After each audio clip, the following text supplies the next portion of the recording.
You know, there's failing, and then there's failing with style. Let's talk. Halloween 1989. Nintendo was about to try something very different. Their first step into virtual reality. And they introduced the world to the Power Glove. And if you grew up in the 90s, you know how absolutely cool this thing made you feel. But of course, if you actually played video games or were left-handed like me, you also knew that this thing was a complete failure. But how could something so cool fail so fast and so hard? Well, for starters, only 2 games launched with the Power Glove, and both were completely compatible with a regular NES controller, and neither of them were pack-ins, which means mom and dad paid $75 for a Power Glove, and it didn't even come with one of the 2 very mediocre games that launched with it, which were Super Glove Ball and Bad Street Brawler. I told you, they were not great games. But the real failure in the Power Glove was that functionally, it just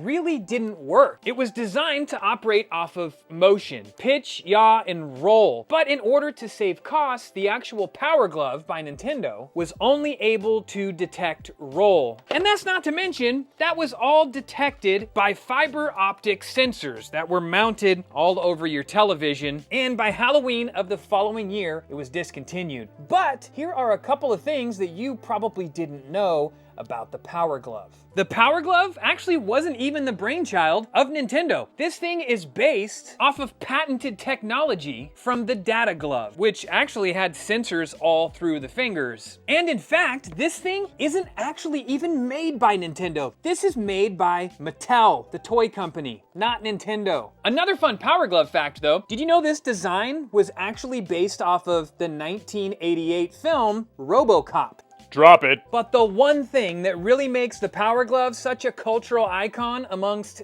80s children was the 1989 Fred Savage film, The Wizard. I love the Power Glove. It's so bad. And if you like the Power Glove as much as I did, might I recommend checking out the newest drop coming this week from Bull Airs.